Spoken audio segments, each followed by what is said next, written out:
Welcome. Thank you for joining us today. I'm really excited to see you all here. And we're going to get started because we only have 1 hour and I want to make sure we give as much time as possible for the conversation. So I'm going to start just saying a few words about the Berkeley Institute for Jewish Law and Israel Studies, which is hosting this event. I'm the assistant director of student programs there, but the institute is housed at the law school at UC Berkeley and organizes academic events and programs, brings visiting faculty from Israel, and engages students in a variety of ways on campus around Israel and Jewish studies. So I'm really excited to see some new faces as well as a lot of the students that we work with at the institute. So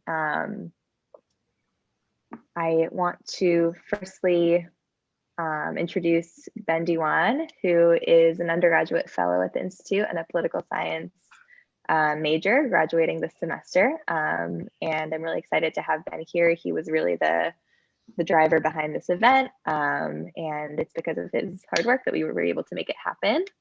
And I'm going to give a very brief introduction, really not doing it justice, but just a bit of context about what we're talking about today. And then I'm going to turn it over to Ben to introduce our speakers. So I think as many of you probably know, we're going to get into the definitions with a bit more specifics soon, but Mizrahi Jews are Jews from the MENA region. And Tamar will go into detail in a moment to kind of clarify more about that. And I just want to note that these are Jewish communities that have many of the Jewish communities around the Middle East and North Africa have lived there for thousands and thousands of years. Now most of these communities have been displaced, or people have relocated to the US, to Israel, and to France. And just to give some more demographics, in Israel, the Mizrahi Jewish population is around 50%.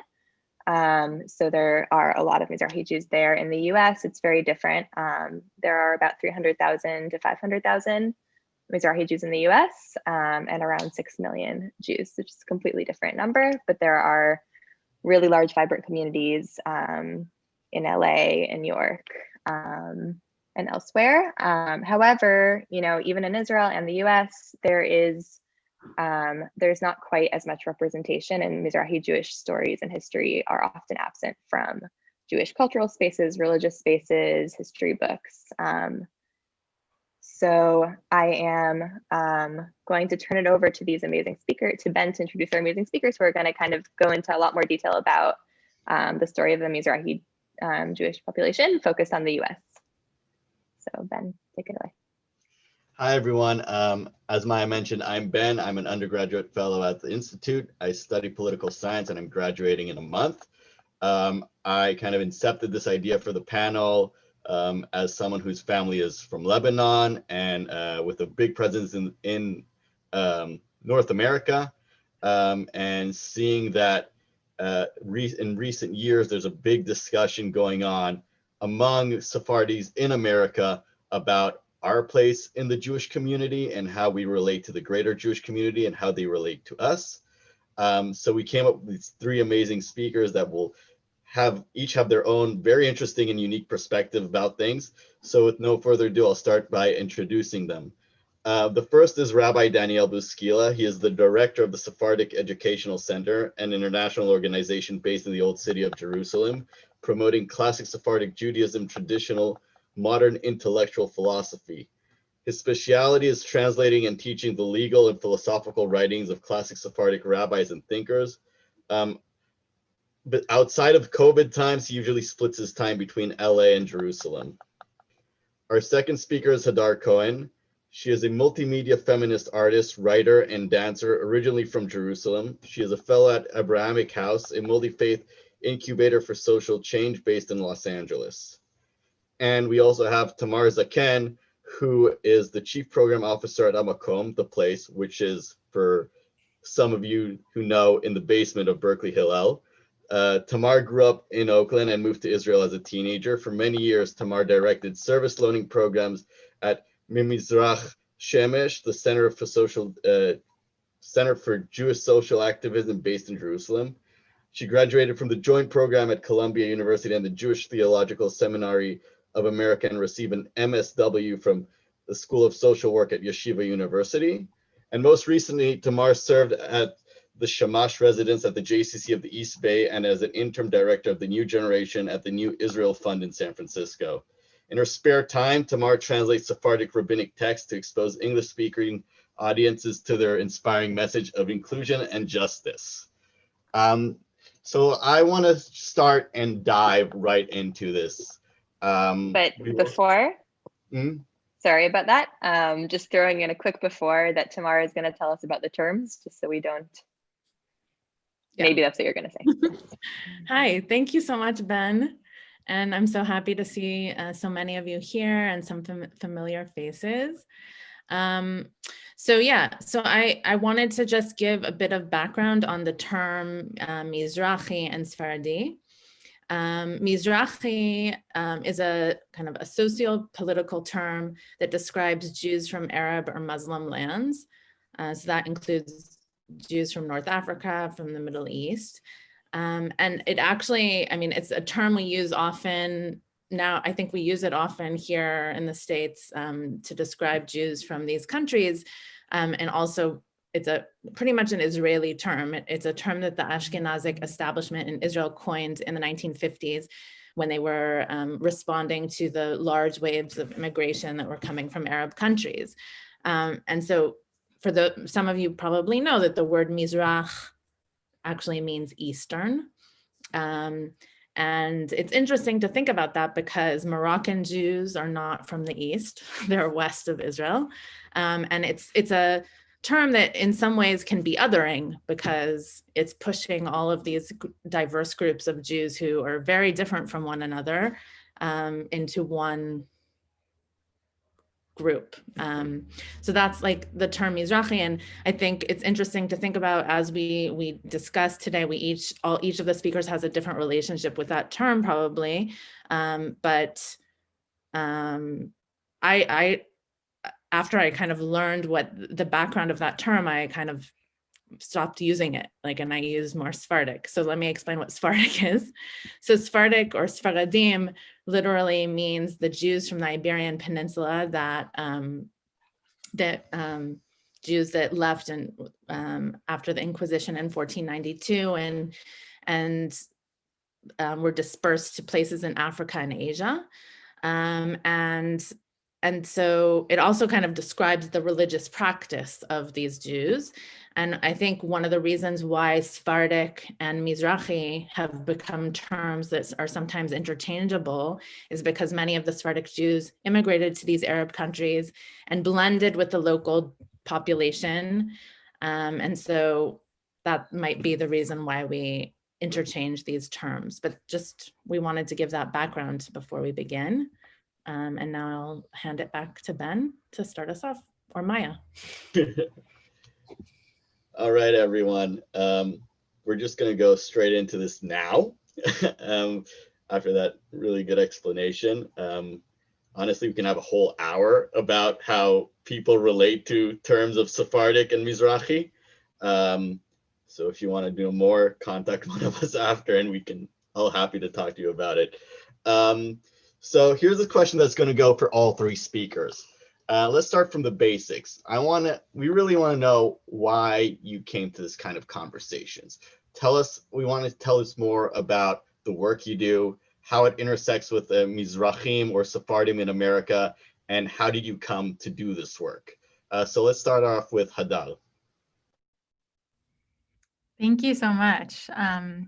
Yeah, well, first of all, thank you so much, Ben and Maya, for organizing this. This is a great question because I actually wanted to start off by just naming how important this conversation is to me, and just so glad that there are more spaces to have this conversation.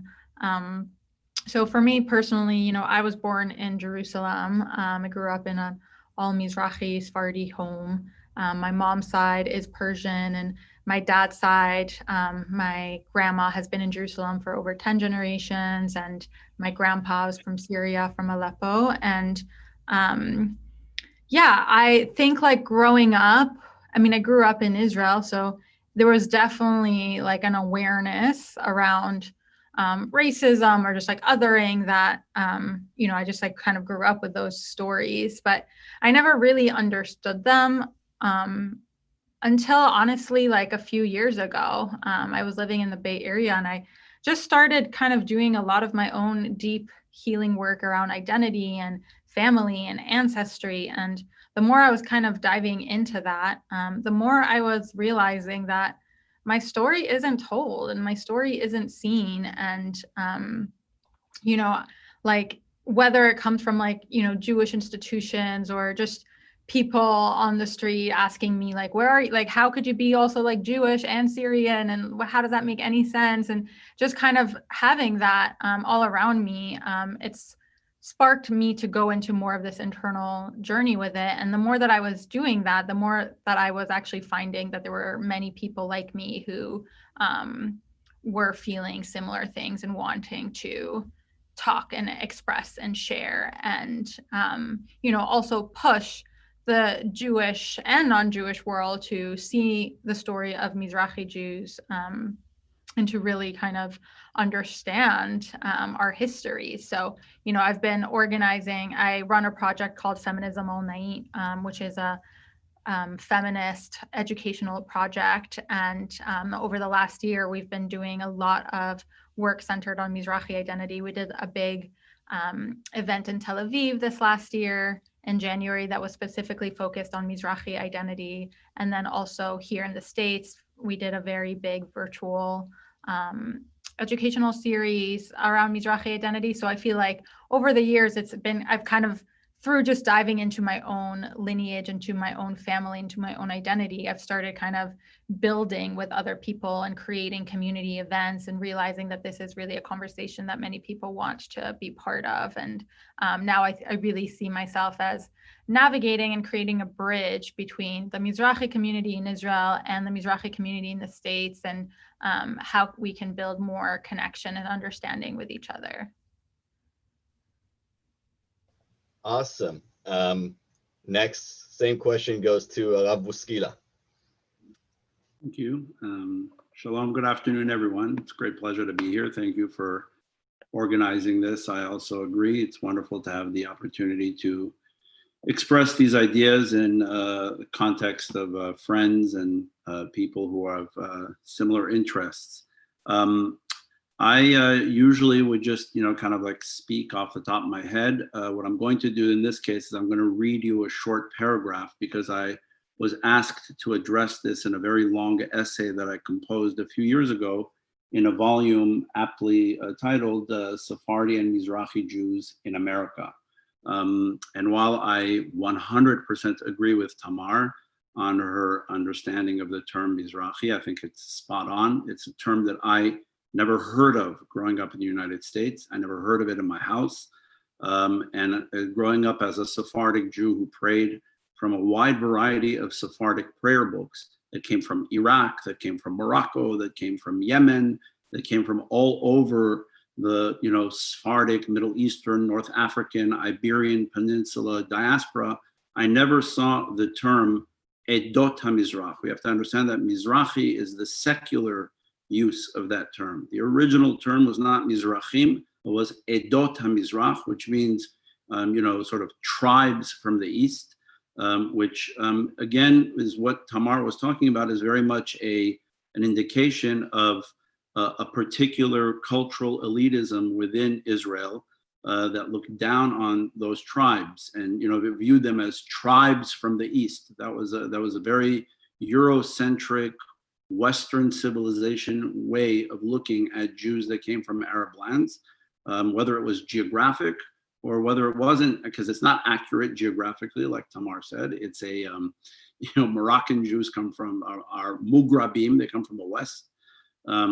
So I never saw that term until I came to Israel when I was 17. When I came to study and serve in the army in Israel, suddenly I started hearing Edot HaMizrach, and I saw that I didn't understand what that meant. Why am I being called Eastern? I grew up on the West Coast. That's the way I looked at it.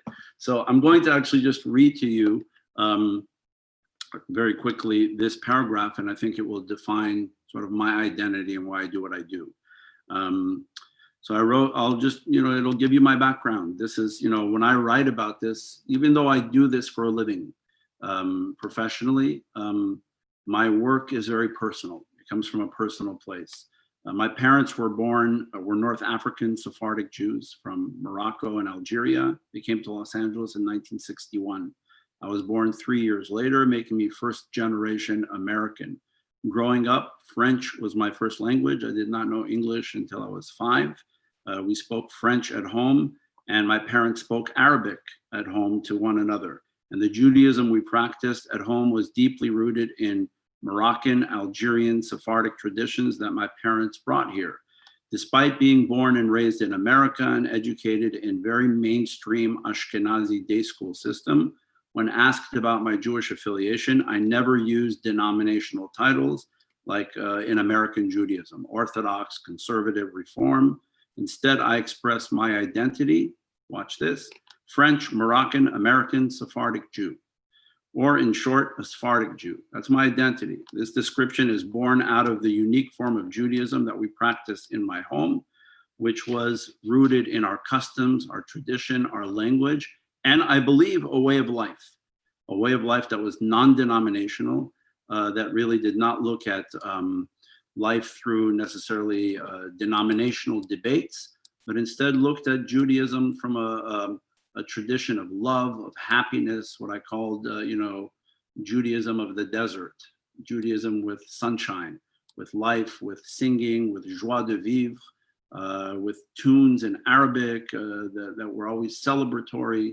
This is the Judaism that I grew up with, and I could talk a little bit more about it a little bit later, because I feel that the rabbis that I spend a lot of time teaching and translating, their Jewish philosophy was very much just a more sophisticated expression of what I experienced around my Shabbat table or around my Pesach Seder.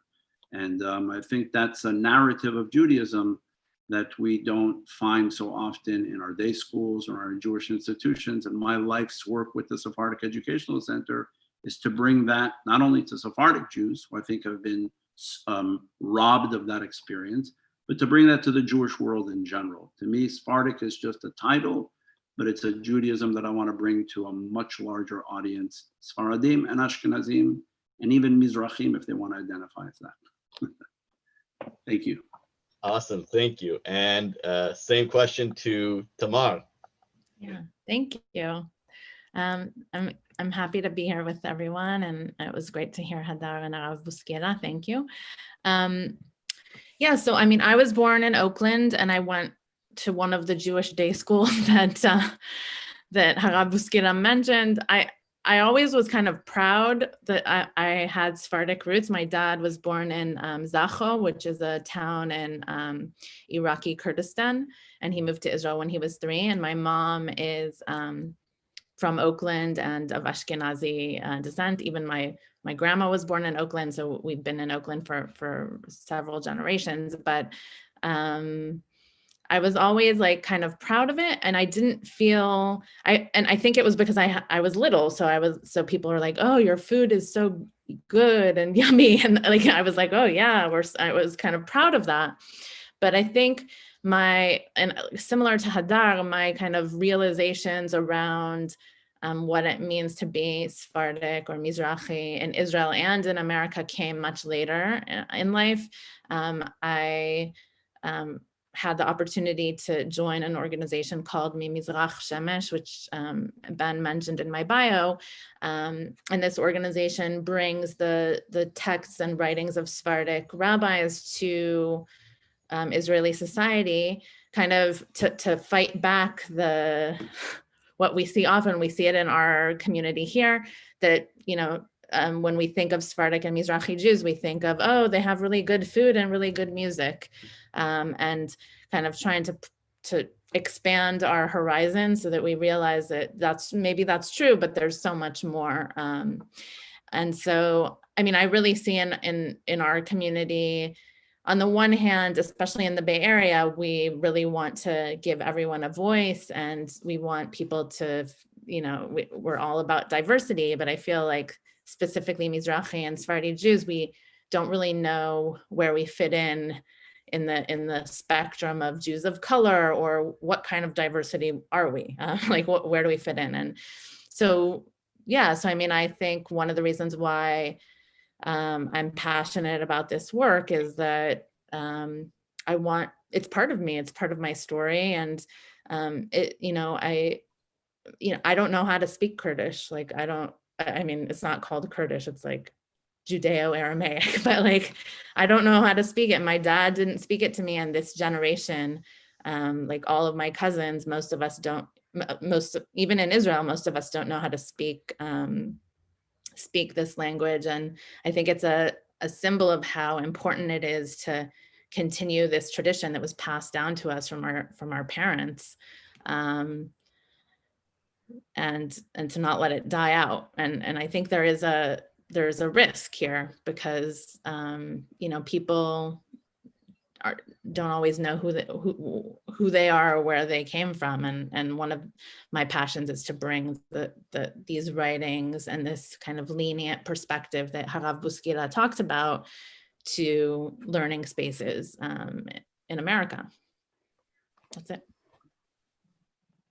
Thank you so much, guys. So just kind of really briefly, I'm curious to hear from all of you. Most of you touched on this to some extent, but I'm just curious if you can give us just a few more words on who the communities that you're working with are. Like, who is your target audience for your events? Is it Mizrahi Jews in the US?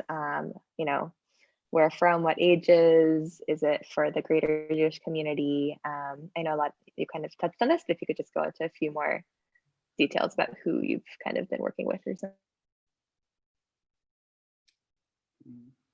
Any of us? And maybe also on that vein, kind of how different, for example, the Bay Area Mizrahi community versus LA versus New York. So I can tell you that my work is in the United States. I mean, while I do live in Los Angeles, the Sephardic Educational Center works with communities all over North America, Mexico, Turkey as well. And we also Tamar worked for many years. That's how I know Tamar, is she worked with Mizrachi American, the organization. So for the last almost 8 years, we partner the Sephardic Educational Center with Mizrachi American and Harav Shuaki, the head of the Bet Midrash, in running a rabbinical program in Israel that teaches Israeli rabbis the Sephardic philosophy and the Sephardic writings that they were never taught in growing up in Israel. They heard a little bit here and there, but they never learned it.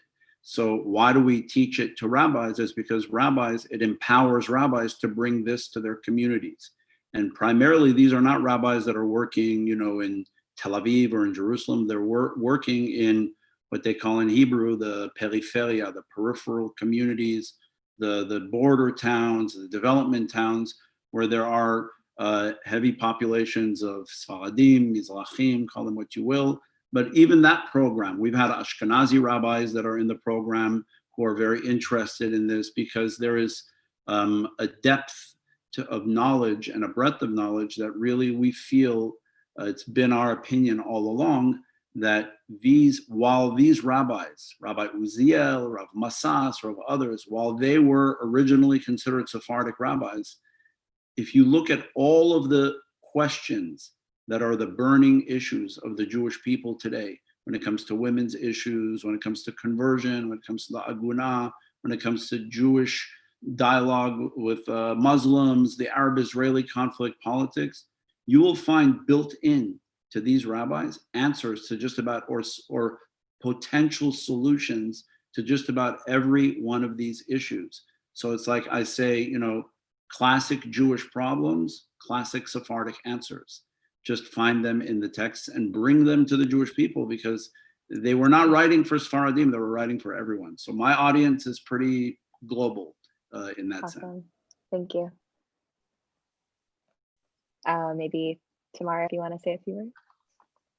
Yeah, I mean, I agree with Harav Bouskila. I think, at HaMaqom, our population is an adult population, but I feel like the writings of the Chachamim, of these Sephardic sages, are really relevant to everyone, because they're like the premise of many of these writings is that, you know, everyone should be included. Like people, it doesn't matter who you are, if you know, you're part of the community, and we're not gonna, and that kind of value of community is very strong. I do feel that, you know, like this year I through the, like I taught a Wexner fellow, and I taught her like Sephardic sources, and that was like, you know, she's my friend and she wanted to do it, but I don't think that people realize that this is something that is missing from their learning. And you know, looking at academia, looking at our rabbinical schools, like I think there's a big like, you know how the more you know, the more you learn, the more you realize you don't know. And I don't think that people are in that perspective. They don't get that this vast, you know, library of writings is missing from their, what they do. So one of the things I'm trying to do at HaMaqom is to encourage all of our educators to include in their curriculums sources from Sephardic rabbis or from Mizrahi poets, or, you know, to diversify what they're teaching. I love that. Yeah, so for me, you know, when I first started Feminism All Night, it was based in the Bay Area in Oakland, and the target audience was, you know, mostly Jews in their 20s and 30s who are looking for spiritual feminist experiences. And, you know, as it's grown and as I've grown, I realized that I'm really kind of functioning on two axes, like the spiritual and the political, which I think are really important when we're talking about like Mizrachiyut, because on the one hand, it's like, yes, there is, I mean, for me, I experienced so much pain and loss about that. Like there's so much deep, deep beauty coming from Mizrahi and Sephardic lineages that are just like, you know, me as a Mizrahi woman who wants to deepen my learning around that in the US, like there's very little places for me to go, whether it's like rabbinical institutions or just like spaces of Jewish education and learning. Like they're not really integrating the Sephardic and Mizrahi world. And that to me is like a huge, huge loss, because I think there's such deep richness there, and particularly around Jewish mysticism. You know, I always kind of joke that, like, you know, when there's so much attention about Kabbalah like all the time, but it's usually taught from a very Ashkenazi space, and we're not actually investing in the like Sephardic originations of Kabbalah. So I definitely see my work as like trying to also bring that forth. And, you know, I think also from my work, I've learned, you know, a lot of my work is also in the multi-faith community and in the racial justice world. And I think one of the things that I feel really grateful living in the US is that there's a lot of really interesting conversations between different groups of people that we can have that are probably not possible in a lot of other places in the world. And I think, you know, in particular, like doing a lot of like Jewish Muslim solidarity work has been really important for me here. And I always joke around with like my Muslim housemate who's also Arab, and I identify as Arab too, that a lot of the initiatives that we see about Jewish and Muslim relationships are actually not including Arab people in it. It's like Ashkenazi Jews and like Muslims from different parts of the world. So it's kind of a little bit like, well, you're not really getting to the core thing here. And why is it that there's still that missing piece? So, you know, because I identify as being both Arab and being Jewish, like I feel like there's kind of two conversations that I'm having. It's like one with the Jewish world around my Arabness, but it's also in the Arab world around my Jewishness. Because like, I think, you know, one way that I see it is that Arabic feels like a very important language for me and my people and my family. Like my grandfather would sing Jewish prayer music in Arabic. And, you know, that's just what I grew up with. And that's what I love. And that's what I want to share with the world. But so often like Arabic is seen as like, oh, well, it's like an Islamic thing, and the Jewish connection to it is missing. So how do we also like bring it forth in a multi-faith place that Jewishness is actually not just Ashkenazi centered, but is more expansive? And then the last thing I'll just like weave in around the racial justice piece, which I think is really important. Like Right now I'm taking a course for artists around the intersections of anti-Semitism and anti-Blackness, which I've been learning a lot. And it's been really interesting bringing the Mizrahi voice there, because I think it's actually really important. And especially like, you know, I grew up in Jerusalem, and like I definitely had this notion, like, you know, a lot of Mizrahim are thought of and talked about as being Black in Israel. And like, you know, with the Black Panther Party that formed there in collaboration and like in inspiration with the Black Panther Party here. So like, there's a lot of really interesting connections there. And it's been really fascinating working with the Black non-Jewish community here, and, you know, bringing the Mizrahi struggle too. And just weaving in, if we're talking about like, you know, this bigger racial justice work, I think the Mizrahi narrative is really important and ties into like also how we talk about anti-Semitism, because so often the conversation about anti-Semitism is very kind of Holocaust centric, and that's really important. And also like I just am noticing that for myself, like I want my Jewishness to be acknowledged in the broader like Arab, Muslim like world that is beyond just what it is right now. Thank you so much, Hadar. There's so much richness already in the answers that the three of you gave to that question. I feel like we could go into so many different conversations here, but I want to just kind of acknowledge and thank you all for bringing such different ways of engaging with Mizrahi identity that, as Tamar said, is beyond food and culture.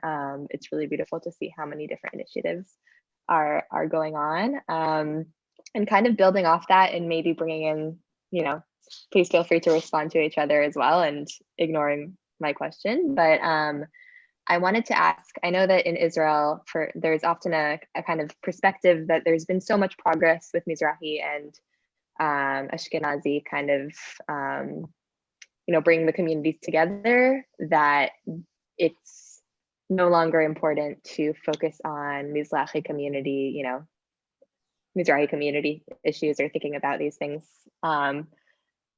You know, I think many of us don't feel that way, but I'm curious what you feel what progress has been made in terms of institutional change, like both, I think we've heard about what you're doing, but a bit more generally, what progress has been made there, and then what still kind of, like, why is this still important and what more needs to be done? First, you know, if I want to make a quick comment regarding the Kabbalah. So just as an informational piece, which reflects on what was said about that, I recently, in the last couple of months, taught an 8-part series called from Safed, from Spain to Safed, from Spain to Tzfat, the Sephardic origins of Kabbalah and mysticism. And I taught it from you know, everybody has to understand that Kabbalah was born, 16th century Kabbalah was born due to the expulsion from Spain, not due to anything else. The Kabbalists of Tzfat, you know, were all Spanish Jews, Cordovero and Cairo and so on, and Al-Kabetz, they were all Spanish Jews, Sfaradim, and that's how Kabbalah was born. And when I advertised that class, I got here on these same little Zoom screen that I'm looking at, about 100 to 150 people a week who were intrigued and who had never, ever heard of Kabbalah being taught from that perspective, because it's usually either taught from a very sort of a pop culture perspective or from a academic perspective. But the Sephardic origins of it, the fact that every single one of the rabbis, other than Rav Yitzchak Luria, the Ari, who himself was of mixed heritage, but primarily identified with the Sephardic tradition, this was a completely Sephardic Spanish product. The Zohar was written in the 13th century in Spain by Moshe de Leon. So it's very, very important for people to be aware of that. Beyond that, when you talk about Israel, you know, so I'm going to tell you just a quick story if I can. And when you talk about institutional changes, so I don't live in Israel, so I don't want to start commenting on how, you know, Israelis, for example, completely ignored the, you know, the Biton committee that they had a few years ago, Vadat Biton, where they made a lot of noise about, you know, the famous Sephardic poet, Erez Biton, is going to be the titular head of a committee, and they're going to incorporate Sephardic teachings and rabbis and poems and visits to Sephardic tombs and all sorts of business, and it's all on the shelf and there's nothing happening. But I'll instead tell you an interesting story. There is an institution in Jerusalem called the Machon Hartman, the Hartman Institute. And I have a very dear friend who's been living in Israel for many years. He's a famous writer and author. His name is Yossi Klein Halevi. His book recently was Letters to My Palestinian Neighbor. He's a very, very close personal friend of mine. When he comes to Los Angeles, often stays in my home, very close friends. He's created in the Hartman Institute, he's a fellow at the Hartman Institute, and he created something called the MLI, Muslim Leadership Initiative. Just like Hartman brings rabbis to Israel for 2 weeks every summer to study, he decided he wanted to do the same thing with Muslim leaders from the diaspora.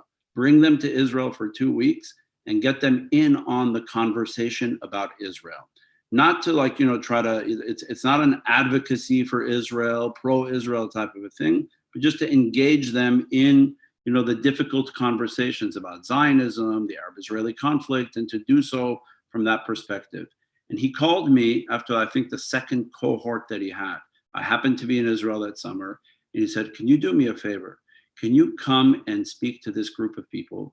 Because I've unfortunately noticed something, because my colleagues here at the Hartman Institute, they're very well-intentioned, and they helped me create the curriculum. And they created a curriculum about Judaism to these Muslim lay and religious leaders from all over the world, not just from North America, but from all over the place. He said they created a curriculum that is entirely and exclusively Ashkenazi. There's nothing Sephardi or Mizrahi at all. And here they are in all places in Israel, where, like you said, a good 50% of the Jewish population of this country, let alone, of course, the Arab population and the Druze population and the Palestinian population, were in the Middle East, right? If you spend the 10 days at the Hartman Institute and the Muslim Leadership Initiative, there is nothing about the Sephardic tradition or about the Mizrahi tradition or the lifestyle of the Jews that come from countries where many of these Muslims originally come from or their families come from. So he asked me to come and try to rectify that in an hour and a half. So I came, and I just want to tell you very quickly what I did, just to make the point, because we spoke about the Arabic language, okay? When I was a child, I remember when I was in day school, we had, in the Ashkenazi day school that I was in, we used to have this thing called mock seders when we were little kids, and we had to practice the seder and do so and come to school a week before Pesach and have a model seder. And our parents would come during the day and they would see all the kids perform little parts of the seder. So when I was a child in 4th or 5th grade, I was given the part, the last song of the Haggadah. That was going to be my part in the model seder, Chad Gadya. That's the part I was given. Okay, and they said, we want you to come and to perform it the way you do at home. We want to hear how you do it at home. Okay, and so I'll never forget, my mother was there, my father was at work, my mother was there. This was back in the 1970s. Fathers worked, mothers were at home. All the mothers came to watch the Seder. And we went through the portions of the Pesach Seder, singing Man, Ishtana, and all those tunes. And then finally, the finale, they said, Daniel will now lead us to conclude Chad Gadya. Everybody please turn to the last page of the Haggadah. We're going to sing Chad Gadya together. And I did it exactly the way I grew up doing Chad Gadya in my house. And I was, 10, 11 years old or 9 years old. And I started by saying, Wahdizdi, Wahdizdi, Wahdizdi, Baba, Bizu, Zuflus, Wahdizdi. Now, they were shocked. They didn't understand what that was. I'll never forget the teacher said, what is that? I said, that's the way my parents do it. What language is that in? I said, it's in Arabic. And I will never forget that the teacher said, okay, Jews don't speak Arabic. Because at the time, remember, one of the issues about speaking with an Arabic accent in Israel, those who grew up in Israel understand that suddenly in the context of Zionism, when you were speaking with ayin and het, Hebrew pronounced properly, you sounded like the enemy. The fact that Maimonides spoke Arabic and wrote in Arabic, and Saadia Gaon and all the others, this was overlooked in the world. So when I came to these Muslim leaders, I decided to open with Jewish prayers from Shabbat. And they sounded like this. Ki Adonai Melucha u'Moshe b'goyim. When I did that, you know what one of the Muslims did? They opened their hands and started to pray. And they said, this is Maqam Rast. It's the exact same tune that we hear in the mosque. I think sometimes we do a lot of talking and not enough culture. And through the cultural language that we have, food, music, piyutim, and so on, we could probably have made peace with the Arab world a long time ago than all these discussions they have in Washington, D.C. or in Camp David that lead nowhere. They have the wrong food also when they serve them. Thank you, Rabbi Bouskila. That's really beautiful. And I really appreciate you sharing that story. I want to give Tamar and Hadar a chance to both respond, but also I want to throw in one last question before we move to Q&A. So maybe if you could kind of tackle both. I think that, you know, in the US context, it's quite unique. There's different questions of identity, of ethnicity, of culture. And I wanted to also kind of, before we shift to audience questions, touch on how kind of Mizrahi and Sephardi Jewish identity overlaps and differentiates from Jews of color conversations in the US. So please feel free to kind of respond to the previous question, but also touch on this, and then we'll shift to open Q&A. So okay, so we should respond to that question or the one before? Can I just say one thing? Feel free to say a few words. No, I was just thinking, like, what kind of institutional change needs to happen. I don't think that right now most of our, I think, and this actually is a great segue to the Jews of color question, because I feel like after George Floyd and, you know, our Jewish community, like, maybe realize, I mean, it's been going on for hundreds of years, but I think George Floyd was a turning point, and I feel like right now the Jews of color issue is kind of front and center, and it's made me think a lot about like who I am, and am I, like, where do Mizrachim and Sephardim fit in, and one of the things that I kind of recognize is how important it is that we teach these sources. I just remember when I was in LA a couple of years ago with Bouskila, and it was a Friday night, and Rabbi Mark Angel was teaching, and I remember he asked the group, and most of the people there were Sephardic. He asked them, like, what do you want to preserve from your from being Sephardic, and like, what do you want to pass on to your children? And they all said, like, borekas. and I was sad. Like, that made me sad, and I feel like so there's something very, very yakar, very what's the word, yakar? Like, very special that is going to be lost if there isn't a change. And so that's one thing I wanted to say. The other thing about Jews of color is, I think maybe that now is an opportunity to, to come together with Jews of color and work together at this intersection of identity to find solutions to bring all of these voices to our community. Like, I think one of the things that I learned from the Sephardic sages is that, yeah, another person can join the table. Like, I mean, we're all, and it's not even joining the table. The table is incomplete without all of the voices. And so,